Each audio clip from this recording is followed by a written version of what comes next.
ကဲအားလုံးပဲမင်္ဂလာပါလို့เนาะကျွန်တော်တို့ line ပေါ်မိတ်ဆွေတွေမနေ့ကတော့ဟာလားမပြောက်ပတ်သည်ဇာတုပတ်သည်ဟာ၄တလုံးထပ်ပြီးတော့ထော်သွားတယ်ဆိုတော့2တလုံးပဲကြံတော့တာဖြစ်ပါတယ်အကြံကဏ္ဍကကျွန်တော်2ရက်တွင်းမှာ1ရက်เนาะ1ရက်2ရက်5ရက်ဆိုပြီးတော့ကဏ္ဍ3လုံးသာကြံရှိတော့တာဖြစ်ပါတယ်တဲ့1 2 5ဆိုပြီးတော့ကဏ္ဍ3လုံးသာကြံတော့တယ်ပေါ့เนาะအဲ့တော့မိတ်ဆွေတို့ဒီကောင်တွေကနေပြီးတော့3လုံးနဲ့1လုံးပြန်ပြီးတော့လာနိုင်ကြရှိတာကတော့ကျွန်တော်တို့ထုတ်လုပ်ထားတဲ့နော်ဒီ2တလုံးပဲကြံတော့တဲ့ကောင်လာနိုင်ကြတော့ရှိတယ်ပေါ့နော်ဒါပေမဲ့ရက်အကန့်အသတ်လေးနည်းနည်းတော့စောင့်လိုက်အောင်ပေါ့ဗျာအခုမှကျွန်တော်တို့တနင်္လာအင်္ဂါ2ရက်ပဲရှိသေးတဲ့ကဏ္ဍက9လုံးကုန်ဆုံးသွားခဲ့တယ်နော်အဲ့တော့ဒီ9လုံးကိုကျွန်တော်တို့ပြန်ပြီးတော့အခွေအနေနဲ့ထိုးမယ်ဆိုရင်တော့မိတ်ဆွေတို့ဒီကနေ့ပေါက်ကွက်အောက်ကွက်ဖြစ်ပါလိမ့်မယ်နော်ကြံကဏ္ဍ1ရက်2ရက်5ရက်တဲ့နော်2ရက်အတွင်းမှာဒီကဏ္ဍဒီဒါကြံရှိတော့တာဖြစ်ပါတယ်တဲ့ဟုတ်လားအဲ့တော့ကျွန်တော်ဒီ43 64မူအဆက်ပေါ့နော်တစ်ချက်ပြောမယ်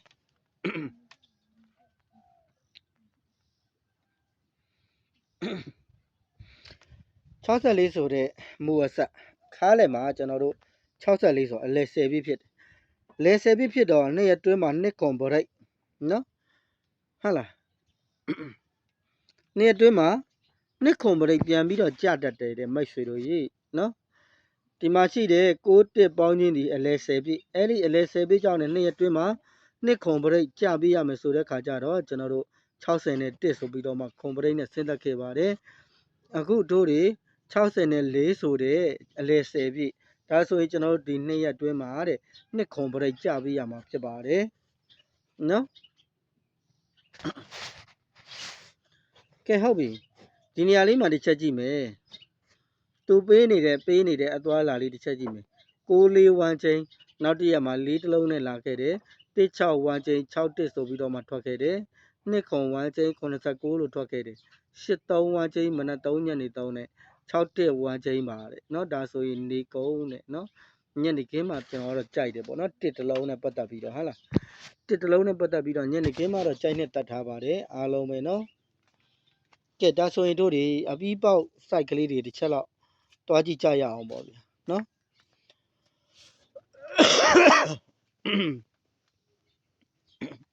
ဒီကနေ့ကတော့ကျွန်တော်တို့လက်တွက်နဲ့ပဲเนาะလက်တွက်နဲ့ပဲပေးခဲ့ပါမယ် line ပေါ်မိတ်ဆွေတွေဟာလား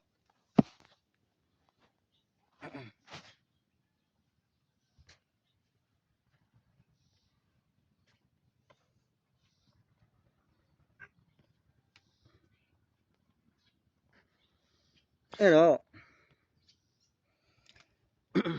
ဒီမှာရှိတဲ့116ဆိုတဲ့ကဏ္ဍ3ချက်ပေါင်းခြင်းဒီကဏ္ဍ3ချက်ပေါင်းခြင်းဒီကျွန်တော်တို့8လို့ရရှိပါတယ်တဲ့အဲ့ဒီ8ဒီနေရာမှာ8ဆိုပြီးတော့မှရိုက်ခဲ့ပါတယ်တဲ့နော်အဲ့တော့သူ့ရဲ့တင်ကွက်အောက်ကွက်ကိုတစ်ချက်ကြည့်မယ်9ရဲ့3ရဲ့9ရဲ့3ချက်ပေါင်းခြင်းဒီ9ပါတယ်အဲ့ဒီ9ဒီနေရာမှာ9လို့လာဆင်းပြီးတော့85ဆိုပြီးတော့မှအပြီးပေါက်ထွက်ရှိခဲ့ပါတယ်တဲ့နော်ဒါဆိုရင်မိတ်ဆွေတို့ရေဒီမှာရှိတဲ့ခွန်14ဆိုတဲ့ကဏ္ဍ3ချက်ပေါင်းခြင်းတဲ့ကျွန်တော်တို့ကဘာလို့ရရှိမလဲဆိုရင်2ပိုင်းလို့ရရှိပါမယ်တဲ့နော်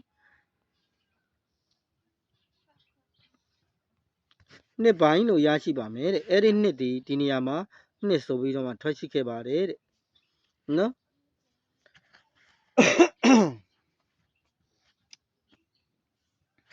ဒါဆိုရင်6ရဲ့9ရဲ့1ရဲ့ပေါ့နော်651ကဏ္ဍ3ချက်ပေါင်းခြင်းဒီကျွန်တော်တို့ဒီမှာ2လို့တွေ့တယ်နော်ဒီ3ချက်ပေါင်းခြင်းဒီလည်း2ပါပဲတဲ့သို့ပေမဲ့ဒီကောင်ကိုကျွန်တော်တို့က2ခွန်အချိန်9 3ညအချိန်လောက်ပေးရတော့မှာဖြစ်တယ်နော်ဒါဆိုရင်82လို့အပြီးဆင်းခဲ့ပါတယ်တဲ့နော်အဲ့တော့ဒီကနေ့12:10မိနစ်မှာဒီ site တိုင်းပေးပြီးတော့ကြာလာခဲ့မယ်ဆိုလို့ရှိရင်ခွန်ရယ် sorry 6ရယ်ခွန်ရယ်4ရယ်ဆိုပြီးတော့မှဒီကဏ္ဍ3ချက်ပေါင်းခြင်းပေါ့နော်ခွန်လို့ရရှိတာဖြစ်ပါတယ်တဲ့ကဲဒါဆိုရင်ကျွန်တော်တို့3ညရယ်3ရယ်6ရယ်ဒီကဏ္ဍ3ချက်ပေါင်းခြင်းဒီ9ပါဒီခွန်လို့လာပေးရမယ်ဒီ9ဒီ641ချိန်နဲ့တဲ့နော်ခွန်တစ်လုံးကို6လေးနဲ့ကပ်ပြီးတော့ကစားရမယ်ခွန်9နဲ့ခွန်24ဆိုပြီးတော့မှကျွန်တော်တို့ရရှိတာဖြစ်ပါတယ်တဲ့လှန်ပြီးတော့လဲထိုးကြပါတော့နော်ဒီကနေ့ကဘယ်နေ့ရလဲ 19ရက်နေဟဟလား19ရက်17လ2025အတွက်ဖြစ်ပါတယ်ကဲအားလုံးပဲဒီပထမဆုံးပြပေးတဲ့လက်တွက်ဆိုင်မှာဆိုလို့ရှိရင်ကျွန်တော်တို့89 94ဆိုပြီးတော့မှလက်တွက်အောက်ကွက်နဲ့မိထားခြင်းဖြစ်ပါတယ်နော်ကဲဟုတ်ပြီနောက်ထပ်တစ်ခွက်ထပ်ပြီးတော့ပြပေးခြင်းပါတယ်ဒီကောင်ကဒီအနီးနားတစ်ဝိုက်မှာပဲကျွန်တော်တို့ပေးနေတဲ့အသွားလာလေးပေါ့နော်တေချာလေးကြည့်ပါမယ်အားလုံးပဲဒီမှာရှိတဲ့ကိုအဲ့ဒီကိုဘယ်နေရာမှာကိုလို့တွားပြီးတော့ဖြစ်တယ်လဲဆိုရင်မိတ်ဆွေတို့ကြီးခွန်ရနှစ်ရတုံကြရကျွန်တော်တို့လာပြီးတော့ကိုလို့ရိုက်ခဲ့တယ်တဲ့နော်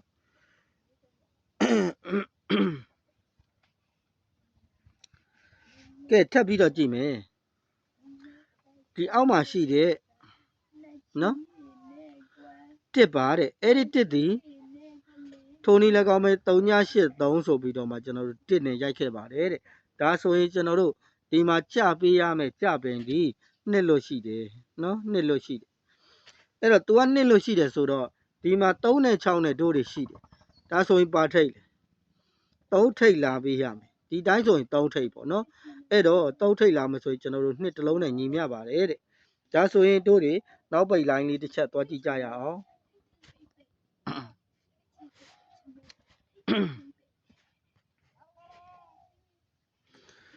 နောက်ပိတ်လိုင်းဒီလေကျွန်တော်ဒီမှာရှိတဲ့ကိုအဲ့ဒီကိုပဲသူကဘယ်လိုပေးသွားသလဲဆိုလို့ရှိရင်နောက်ပိတ်ဆိုင်တစ်ချက်ကြည့်မယ်1ရယ်3ကြရယ်ဒီမှာရှိတဲ့8ရယ်ဆိုပြီးတော့မှအဲ့ဒီ3ချက်ကိုကျွန်တော်တို့6လို့ရိုက်ခဲ့ပါတယ်တဲ့နော်ဒီ3ချက်ကို6လို့ရိုက်ခဲ့ဒါဆိုရင်သူ့ရဲ့အောက်မှာရှိတဲ့အဲ့ဒီမှာရှိတဲ့1တဲ့နော်ဒီ1ကိုလည်းကျွန်တော်တို့ကဘယ်လိုမျိုး1နဲ့တွားပြီးတော့ဖြစ်တယ်လဲဆိုတော့ဒီမှာရှိတဲ့2ရယ်3ရယ်6ရယ်ကိုကျွန်တော်တို့1လို့ရိုက်ခဲ့ပါတယ်တဲ့နော်ကဲဟုတ်ပြီဒါဆိုလို့ရှိရင်တို့တွေဒီကနေ့12နာရီ10မိနစ်မှာအောက်ကွက်နောက်ပိတ်နော်ဘာဖြစ်မလဲတစ်ချက်ကြည့်မယ်ဒီမှာရှိတဲ့တို့တွေနှစ်ကိုတဲ့နော်ဒီမှာရှိတဲ့နှစ်ကိုနှစ်လို့ဖြစ်ပေးရမယ်ဆိုတဲ့ခါကျတော့ဒီမှာရှိတဲ့8ရယ်3ရယ်ပေါ့နော်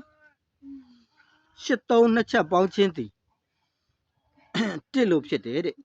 ဒါဆိုရင်2လို့ဖြစ်ချင်းကိုတို့တွေရှာပေးရမှာဖြစ်တယ်အဲ့တော့လာပေးရမှာဒီ1ဆိုတဲ့နောက်ပိတ်နဲ့31ဆိုတဲ့ကျွန်တော်တို့အောက်ကွက်တစ်ခွက်ကောင်းရရှိတာပဲဖြစ်ပါတယ်နော်ဒီကနေ့9ရက်17လ2025အတွက်ပထမဆုံးမှာရရှိထားတာကတော့ခွန်9နဲ့94ဒုတိယဆိုင်မှာရရှိထားတာက30နဲ့1ဆိုပြီးတော့မှရရှိထားပါတယ်အားလုံးပဲဒီ site ကလေးကတော့အားလုံးပဲတေးချာချာလေးစိတ်ဝင်စားနဲ့ကြည့်မယ်ဆိုရင်တော့နားလည်လွယ်မယ်လို့တော့ကျွန်တော်တို့အောင်းမိတာပဲဟာလားဒီအဲ့ဒီကိုဒီ3လုံး6လို့ရိုက်တယ်နော်3ညဆိုတဲ့ထိပ်စီခွန်နဲ့နှစ်ချက်ပေါင်းချင်း6လို့ဖြစ်တယ်3ညဆိုတဲ့ထိပ်စီဒါဆိုရင်ဒီကိုထပ်ပြီးတော့ဒီနေရာမှာကျွန်တော်တို့က1ရှိတယ်ဒီမှာ3ညထိပ်တော့ရထားတယ်6လို့ရအောင်ဆို8ဆိုတဲ့နောက်ပိတ်နဲ့ထည့်ပေးခြင်းအားဖြင့်3ညထိပ်စီ8နောက်ပိတ်နဲ့3ည8တဲ့နော်အဲ့တော့ဒီမှာလာမဲ့1အဲ့ဒီ1ဒီ3ညရ8ရ3ရဆိုပြီးတော့မှဒီ3ချက်ကို1လို့ရိုက်တယ်နော်ကဲဟုတ်ပြီဒါဆိုရင်1လို့ရအောင်ဆိုရင်မိတ်ဆွေတို့ရေးတဲ့2လို့ရှိတယ်ခုနကတော့ရထားတဲ့3ထိပ်စီပန်းဝင်ပေးထားတော့6ဆိုတဲ့နောက်ပိတ်နဲ့လှမ်းပြီးတော့မှ1လို့ဖြစ်ခဲ့ပါတယ်တဲ့။ကိုင်းဒါဆိုရင်ကျွန်တော်တို့ဒီမှာရှိတဲ့2အဲ့ဒီ2ကို2လို့ဖြစ်အောင်ဆိုရင်3 6ရှိတယ်နှစ်ချက်ပေါင်းချင်းဒီ9ပါပေါ့နော်။ဒါဆိုရင်ကျွန်တော်ထိပ်စီဒီ3ထိပ်စီလာပေးရမယ်တဲ့။ကဲဟုတ်ပြီဒါဆိုရင်သူ့ကိုလည်း2လို့ဖြစ်အောင်ဆိုရင်နောက်ပိတ်တစ်လုံးကိုကြည့်မယ်8ရှိတယ်3ရှိတယ်ပေါင်းချင်းဒီကျွန်တော်တို့က1လို့ဖြစ်တယ်1ကို1ရဲ့နောက်ပိတ်နဲ့ထည့်ခြင်းအဖြစ်2လို့ညီမျှခဲ့ပေးမယ်ဆိုလို့ရှိရင်31ဆိုတဲ့တစ်ခွက်ကိုတို့တွေရရှိတာဖြစ်ပါတယ်တဲ့ဟုတ်လားအဲ့တော့ဒီကနန်း3ခွက်ကိုရရှိပါတယ်မိတ်ဆွေတို့နော်ပထမဆုံး site မှာကျွန်တော်တို့ပြပေးထားတဲ့လက်တွက် site ထဲကနေပြီးတော့နော်ခွန်တစ်လုံးကိုကြိုက်နေတယ်ဆိုလို့ရှိရင်မိတ်ဆွေတို့ပတ်ပိုင်ခွင့်တော့ရှိတယ်ပေါ့နော်နောက်ထပ်ခွန်နဲ့ပတ်သက်ပြီးတော့ကျွန်တော်တို့သုံးသပ်ချက်လေးတစ်ချက်လုပ်မယ်ဒီနှလုံးသားအဲ့ဒီနှလုံးသားကိုကျွန်တော်တို့က6တစ်ပေါင်းချင်းဒီ30လို့ရှိတယ် ဒီ3လုံး9လို့ရိုက်ခဲ့ပါတယ်တဲ့နော်ကဲဒါဆိုလို့ရှိရင်ဒီနှလုံးခွန်အဲ့ဒီနှလုံးခွန်ကိုခွန်ဖြစ်ရမယ်နှစ်ဖြစ်ရမယ်ဒီနှစ်ချက်ပေါင်းချင်းဒီ9လို့ရှိတယ်နော်ခွန်ဖြစ်ပေးရမယ်ခွန်ပါဝါနှစ်နော်ဒီမှာတော့9ပါဝါတောက်ကြပေါ့ဟာလားထိတ်စည်းစီတဲ့နော်ကျွန်တော်တို့ခွန်ဖြစ်ပေးရမယ်နှစ်ဖြစ်ပေးရမယ်ဆိုတော့တစ်လေးနှစ်ချက်ပေါင်းချင်း9လို့ရှိတယ်9ကိုခွန်ဖြစ်အောင်ဆိုရင်နှစ်လို့ထည့်ပေးရမယ်9ကိုနှစ်ဖြစ်အောင်ဆိုလို့ရှိရင်ခွန်လို့ထည့်ပေးရမယ်ဆိုတော့ခွန်ဆိုတဲ့ထိတ်စည်းနဲ့လာရိုက်ခဲ့ပါတယ်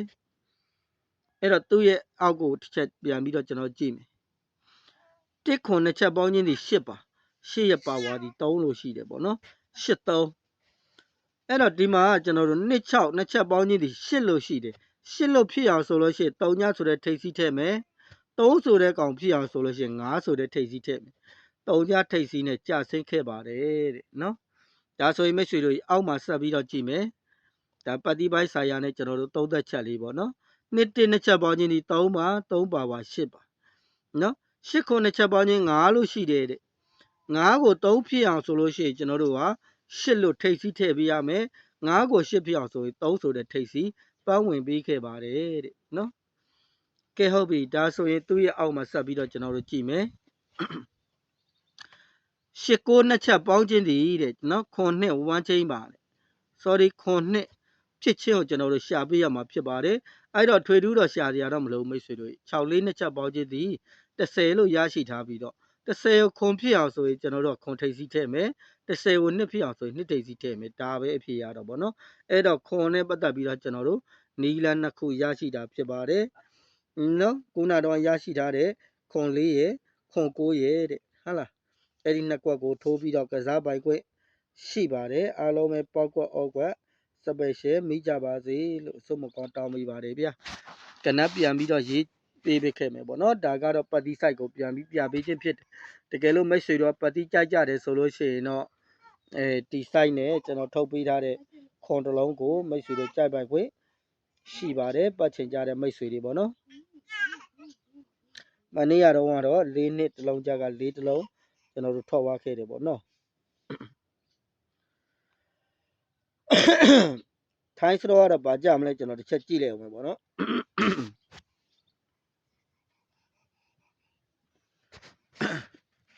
အဲ့ဒါဒီခွန်တစ်လုံးပတ်ပိုင်ခွင့်ရှိတယ်နော်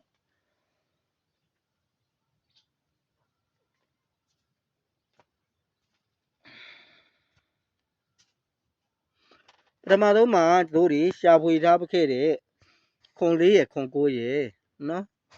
ခွန်4နဲ့ခွန်9နှစ်ကွက်ကိုကျွန်တော်တို့ရရှိကြဖြစ်ပါတယ်တဲ့ဟုတ်လားထိုင်းစတော့ကတော့6ခွန်8ပါတဲ့နော်ထိုင်းစတော့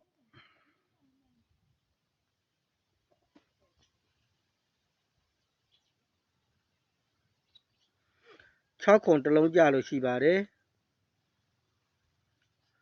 6ခွန်ချိန်မဲ့ရေးလိုက်ပါတော့မယ်နော်ထိုင်းစတော့ကလည်း6ခွန်တစ်လုံးကြလို့ရှိပါတယ်